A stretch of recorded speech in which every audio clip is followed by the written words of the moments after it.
Bien, vamos a abrir nuestras Biblias por Romanos, capítulo 11.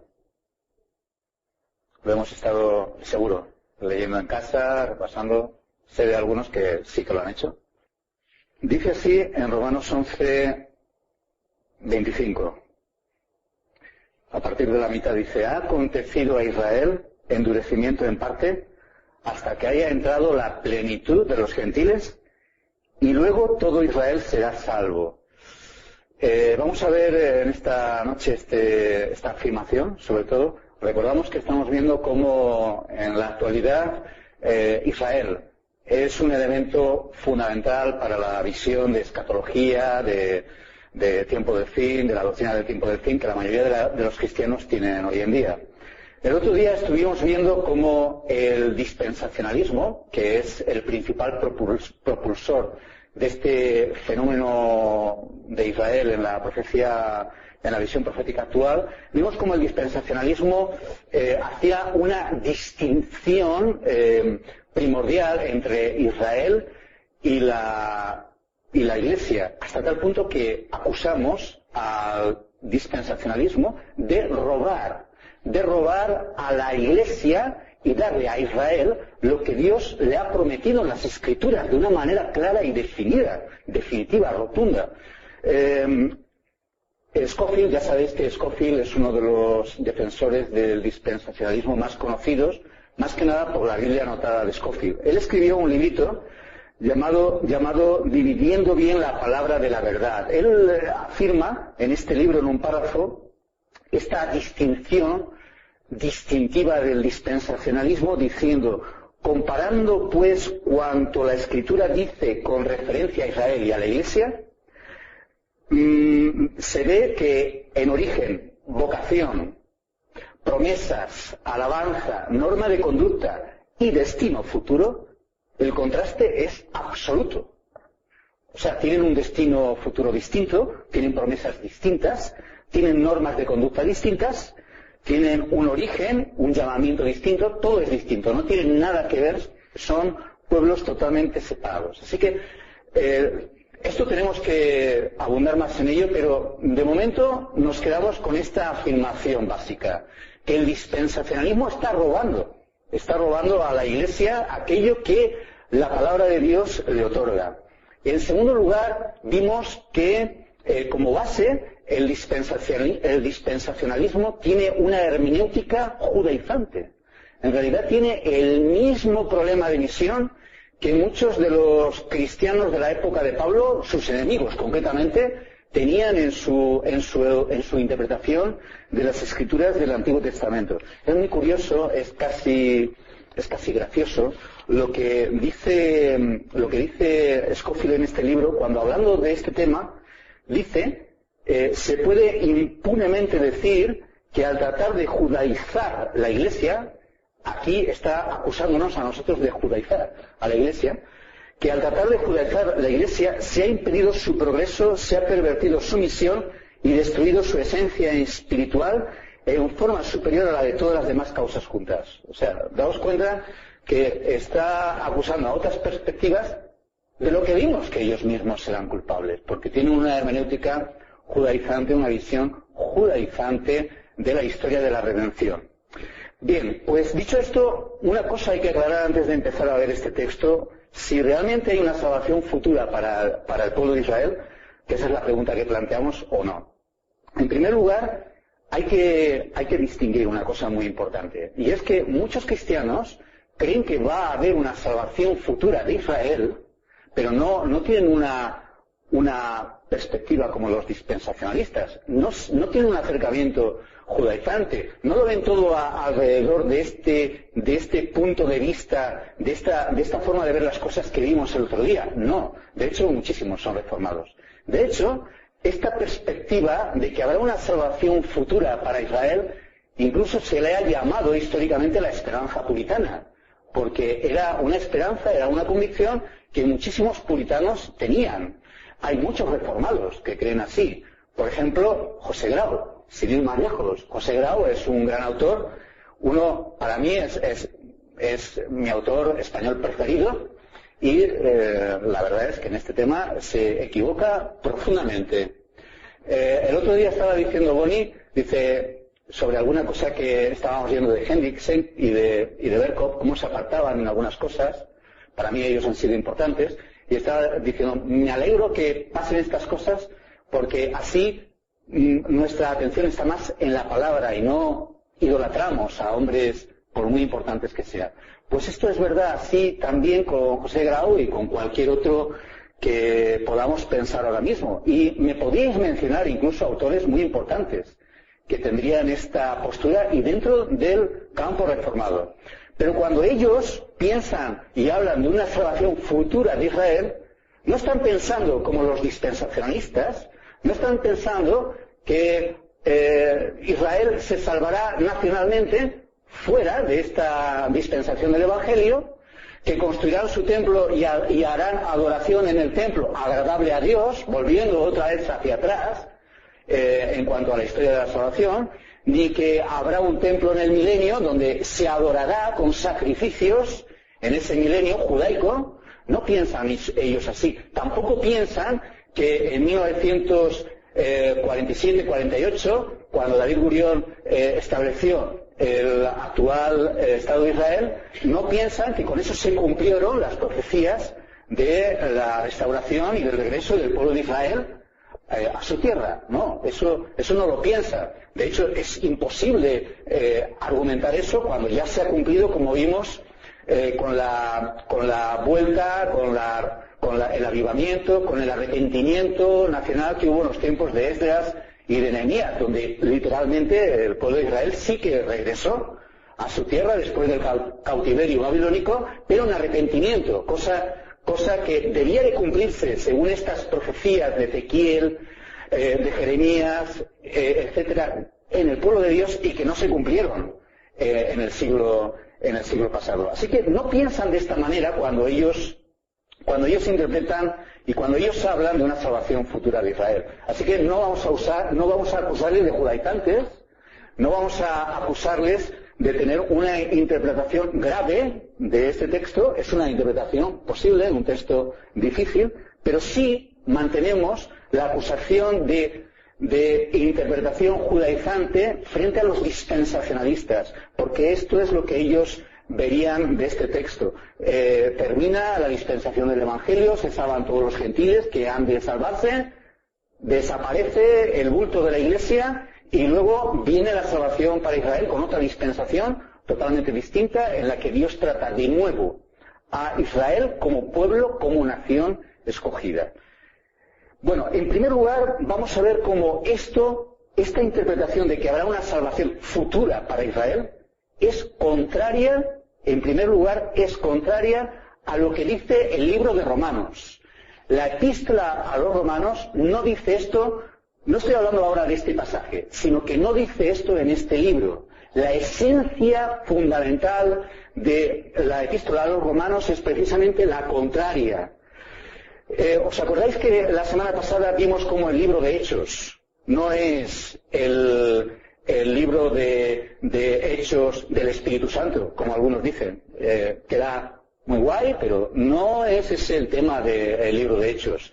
No es un libro histórico, no, es un libro que habla, que defiende el ministerio de los gentiles, el Evangelio de los gentiles de Pablo. La epístola a los Romanos es algo parecido. Dice Hendriksen en su fantástico comentario a los Romanos que la esencia, el tema fundamental de la epístola a los Romanos es la justificación por la fe, dice. Yo creo que estoy poniendo muy contento a Bonnie en esta tarde, porque no es así. Es un libro fantástico, pero el tema esencial de la epístola a los Romanos es el Evangelio. Pero el Evangelio con no solamente la justificación, que es un tema importantísimo en Romanos, pero es más que eso, es el Evangelio. Y concretamente, ya lo habéis adivinado, es el Evangelio a los gentiles.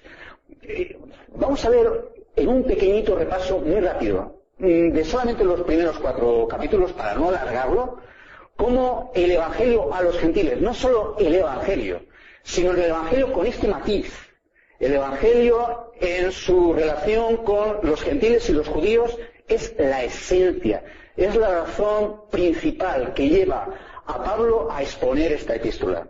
En primer lugar, vamos al versículo 16, no lo vamos a leer, solo lo vemos a vista de pájaro, rápido. En el versículo 1:16, lo podemos mirar, por favor, vemos como él habla aquí una de las afirmaciones básicas centrales de esta epístola. No me avergüenzo del Evangelio, es poder de Dios para salvación. De salvación a todo aquel que cree. Dice, al judío primeramente y también al griego. Daos cuenta que se establece el poder de salvación del Evangelio en virtud del pueblo judío y del pueblo gentil. En primer lugar, al pueblo judío, por supuesto, porque para el pueblo judío era el reino, para el pueblo judío eran las promesas, el pacto, el Mesías, todo era para ellos. Pero también para los gentiles, porque la Iglesia ha sido incluida en las promesas y en el pueblo, dentro de esas paredes que antes le separaban del pueblo de Israel. Pero vamos un poquito adelante y antes a los primeros versículos y vemos como, por ejemplo, en el 1:5 habla de la obediencia a la fe del ministerio, del apostolado que él había recibido, Pablo, para la obediencia a la fe en todas las naciones, no solamente en Israel, porque ese es el propósito que él tenía, era el ministerio del apostolado que él había recibido y el que él está defendiendo aquí en la epístola a los romanos.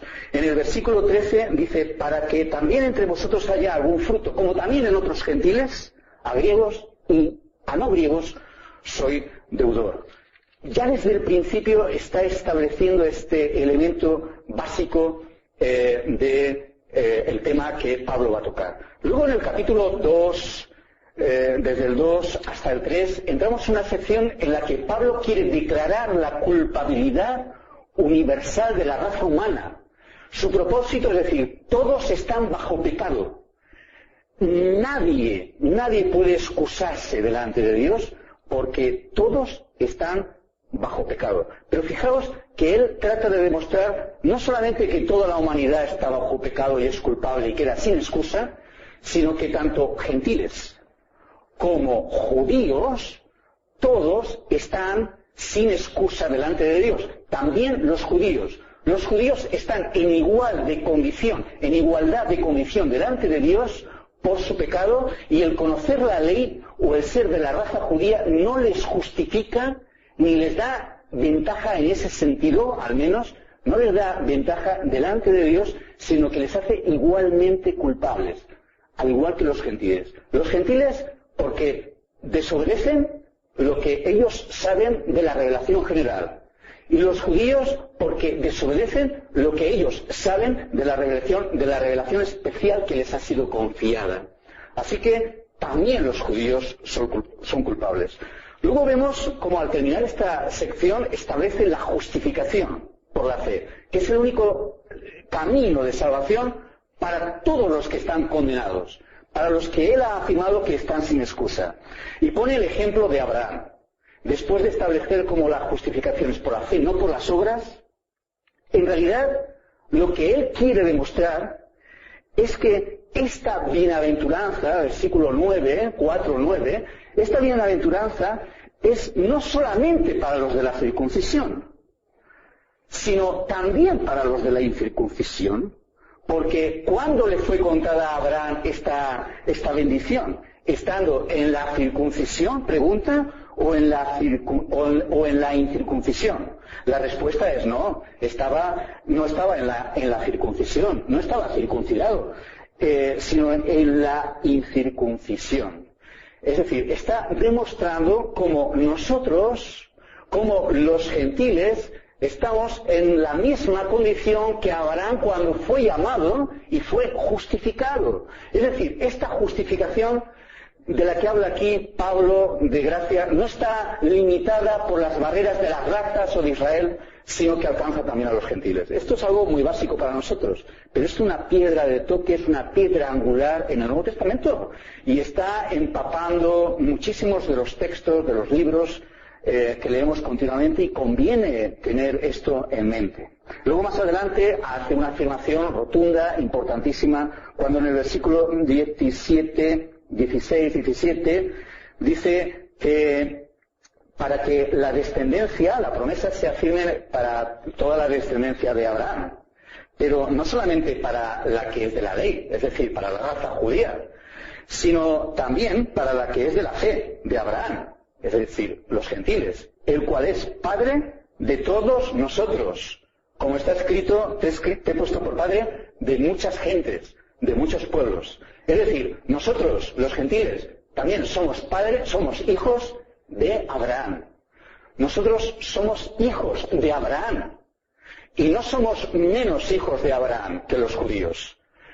Abraham es nuestro padre. Recordemos esta afirmación que los judíos hacían como si eso les justificase. A Abraham tenemos por padre. Pues mira, Abraham es nuestro padre. Él ha sido puesto como el padre de muchos pueblos, no solamente de los judíos.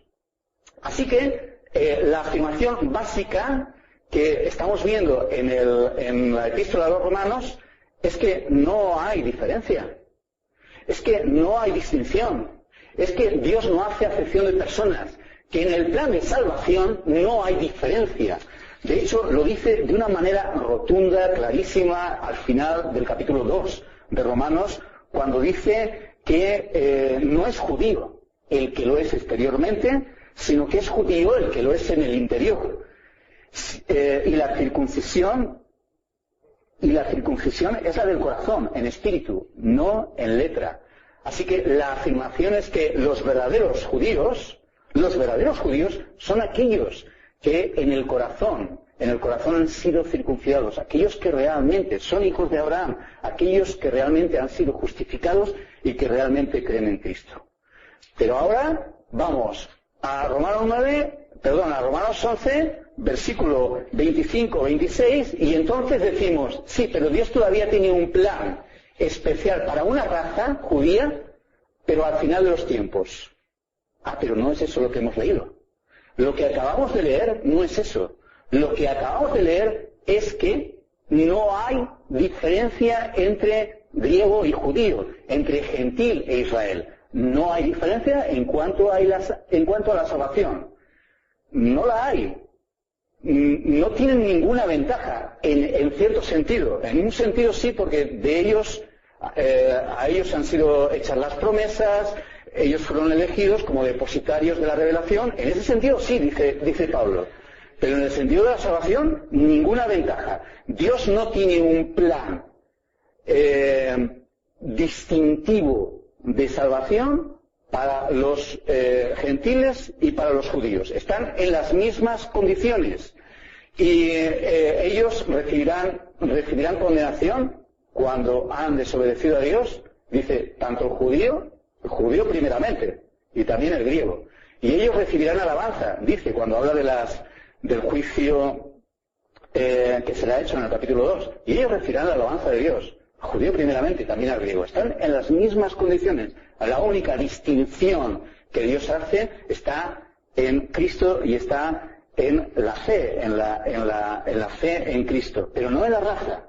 Pero ahora vamos y decimos que, pero al final de los tiempos habrá una distinción, y ahí sí habrá salvación por raza. Al final de los tiempos habrá una salvación futura para el pueblo de Israel, porque son de la raza judía.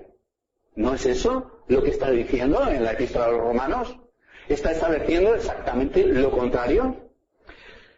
Ahora, vamos a ver el siguiente punto de referencia que tenemos que considerar al establecer esta pregunta. ¿Se salvarán los judíos al final de los tiempos? ¿Habrá una salvación que está preparada, una salvación nacional futura para el pueblo de Israel? Pues vemos que esto además está en contradicción clarísima y rotunda con el fluir del pensamiento de toda esta sección que va desde el capítulo 9 hasta el capítulo 11. Cuando en el capítulo 11, 26 dice, y luego todo Israel será salvo, todo eso empieza en el capítulo 9, cuando Pablo está diciendo, ¿y entonces qué pasa con el pueblo judío? ¿Hay un problema ahí o qué? ¿Es que Dios ha fallado? ¿Las promesas de Dios han fallado? ¿Por qué? Porque es que la mayoría no se están salvando. Es que el pueblo de Israel ha rechazado al Mesías, está rechazando al Evangelio. ¿Ha fallado Dios aquí? Esa es la gran pregunta. Y tiene que responderla. Y él responde que Dios no ha fallado, que la palabra de Dios no ha fallado. Pero dice que la palabra de Dios no ha fallado porque se cumplirá en el futuro. No, no dice eso. Lo que está diciendo es que no ha fallado. ¿Por qué? Porque, versículo 6, no ha fallado porque no todos los que descienden de Israel son israelitas, ni por ser descendientes de Abraham son todos hijos. Así que no todos son verdaderamente judíos. No todos son realmente circuncidados en el corazón. No lo son. Así que no ha fallado la palabra de Dios. El verdadero judío, el verdadero remanente, el elegido, se salva. Así que no ha fallado la palabra de Dios.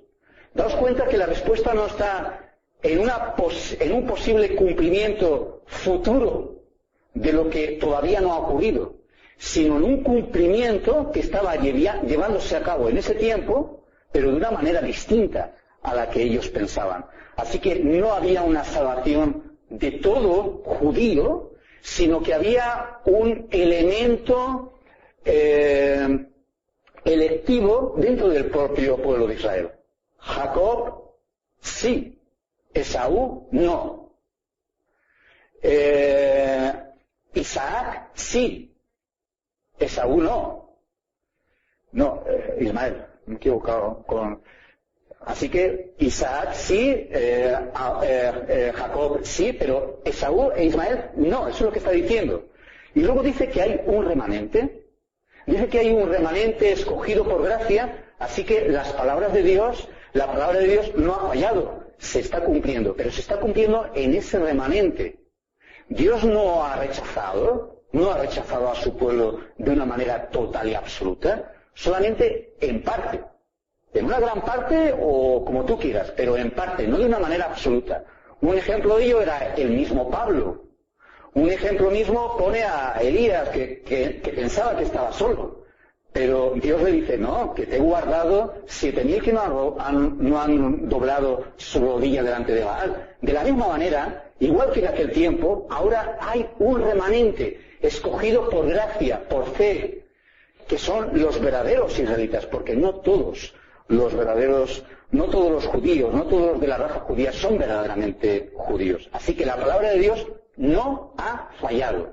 Y además añade un componente, y es que hay un pueblo que no era pueblo, que como dice Oseas, ahora es llamado pueblo. Y ha sido incluido dentro de ese olivo, ha sido injertado como una rama extraña, pero ha sido injertado en ese olivo juntamente con el pueblo de Israel. Así que la palabra de Dios no ha fallado. La respuesta que le está dando es que no es que se solucionará en el futuro. Se cumplirá en el futuro y entonces, vale, de momento no se ha cumplido, pero en el futuro se arreglará esto. No está diciendo eso. Está diciendo que la palabra de Dios se ha cumplido, se está cumpliendo, ya se está cumpliendo perfectamente en el pueblo escogido que realmente es verdaderamente Israel, aunque no en todo Israel como ellos podrían o como cualquiera podría pensar. Así que, en primer lugar, hemos dicho que no es la tónica esencial del libro de Romanos. La epístola a los romanos está estableciendo que no hay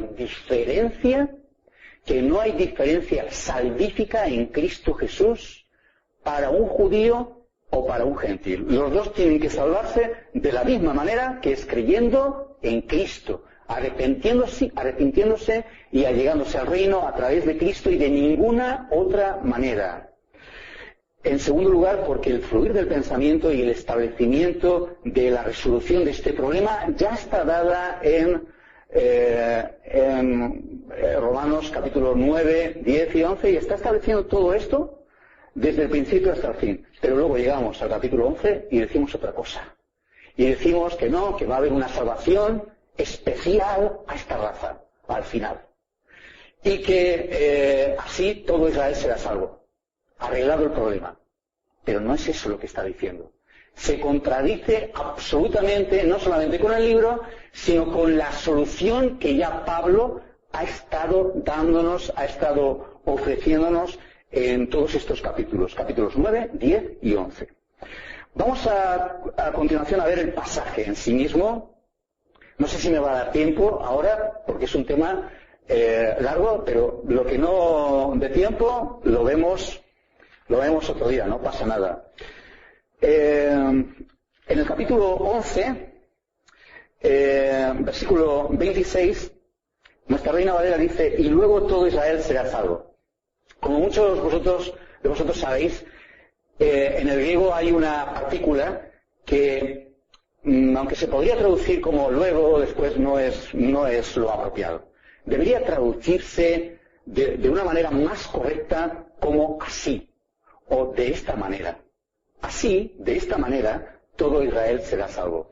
Fijaos, es la misma partícula autos que aparece en el versículo 5. En 11.5, para no irnos más lejos, siempre que aparece en Romanos, que aparece muchísimas veces, autos es traducido como de esta manera, de igual manera o así, de este modo. En el versículo 5.1, veis que dice así también, es la misma palabra en griego. Veis, por ejemplo, en el versículo 31, que dice así también estos ahora han sido desobedientes, es la misma palabra. Es la misma palabra y todos, hasta los dispensacionalistas, hasta Francisco Lacuoda, que es, digamos, uno de los defensores guerreros del dispensacionalismo aquí en España más famosos, hasta él en su Nuevo Testamento Interlineal lo traduce como así, porque tiene que traducirse como así.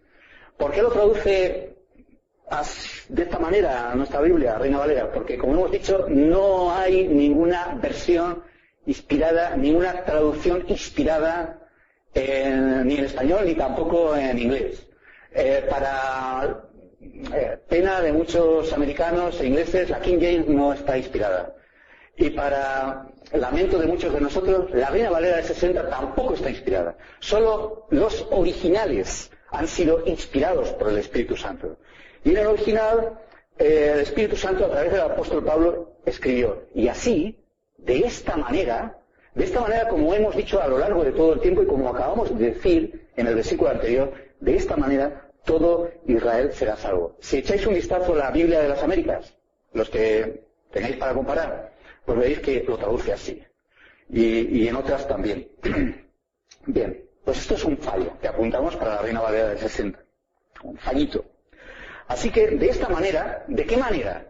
Pues a través de la inserción del pueblo gentil en el reino de Dios. Dice: ha acontecido a Israel endurecimiento en parte hasta que haya entrado la plenitud de los gentiles. Y de esta manera, ¿cómo?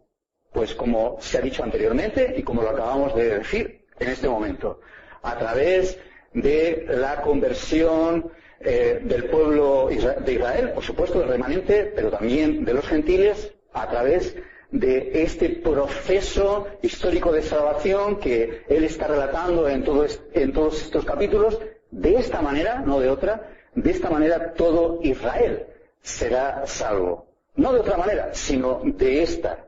No solamente por un tiempo, sino hasta el final. Hasta que haya entrado la plenitud de los gentiles. Es decir, hasta que el número total, el número completo de los gentiles que han de convertirse se convierta, se haya cumplido, hasta que toda esa plenitud haya entrado en el reino de Dios. De esta manera va a operarse la salvación de Israel, no de otra manera. Y de esta manera todo Israel será salvo. No va a haber ni uno que no se salve. No va a haber ni uno que quede sin ser salvo, sino que la palabra de Dios se va a cumplir perfectamente, porque no ha fallado. ¿Perfectamente en quién? Perfectamente en la Iglesia, perfectamente en el remanente, en el pueblo escogido, en el verdadero Israel. No en todo judío por ser judío y por ser de la raza de Israel. Si lo acaba de decir, si lo ha estado repitiendo, lo ha estado diciendo continuamente en todo el libro, y lo ha estado diciendo y repitiendo a lo largo del 9, 10 y 11. No puede ser de esa manera. Segundo punto importante que hay que tener en cuenta en cuanto a nuestra traducción de la Reina Valera. Fijaos, este es otro texto que algunos señalan. Dice: así también esto ahora han sido desobedientes, versículo 31.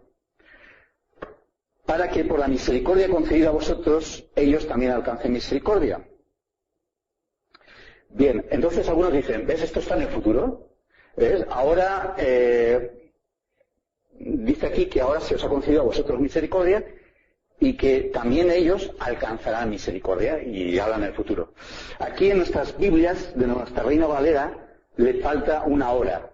Cuando dice ellos también alcancen misericordia, debería decir ellos también ahora alcancen misericordia, porque todo el tiempo está hablando de lo que está ocurriendo, en ese tiempo de Pablo, lo que ha estado ocurriendo y va a seguir ocurriendo hasta el mismísimo tiempo final, hasta el cumplimiento de la salvación en todo el verdadero Israel.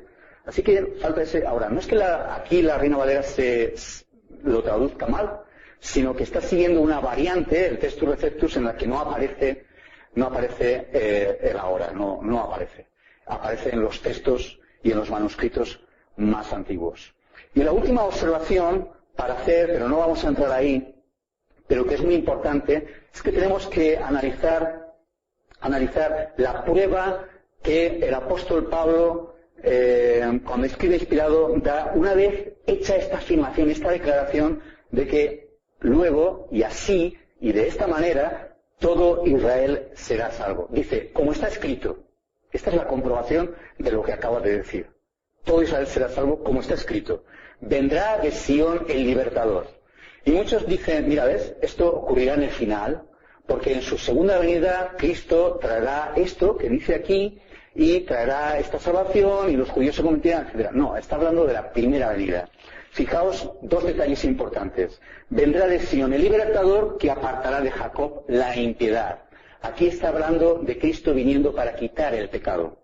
Y este será mi pacto con ellos cuando yo quite sus pecados. Cuando vino Cristo en su primera venida, no en su segunda venida, cuando vino en su primera venida, Él vino para expiar el pecado de su pueblo. Él vino para establecer ese pacto. Cada domingo que celebramos la mesa del Señor, como Él dijo, anunciamos su muerte. Y el Señor, cuando instituyó la Santa Cena, dijo, este es el pacto. Este es el pacto nuevo. Esta es la señal de mi nuevo pacto. Hacedlo esto en memoria mía.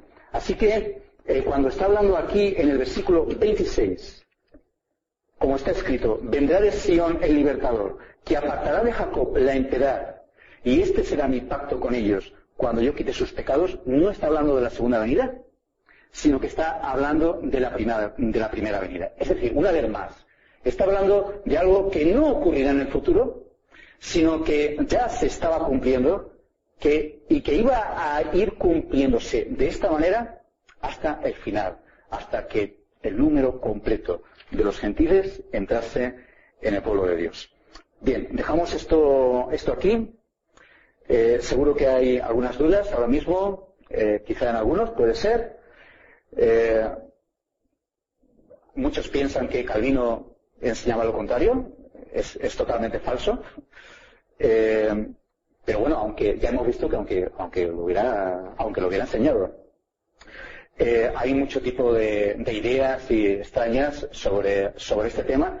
Es un tema demasiado metido en el pensamiento evangélico actual, y se está esperando continuamente que Israel juegue un papel central en los acontecimientos antes de la venida de nuestro Señor Jesucristo. Cada vez que aparecen noticias en la televisión, en el periódico, recientemente han salido un montón, ¿verdad?, con todo este enfrentamiento que tienen con el pueblo palestino. Yo desde que era niño recuerdo noticias alarmantes en la televisión, guerras, cosas espectaculares continuamente, y la imaginación de muchos evangélicos se dispara con todas estas cosas.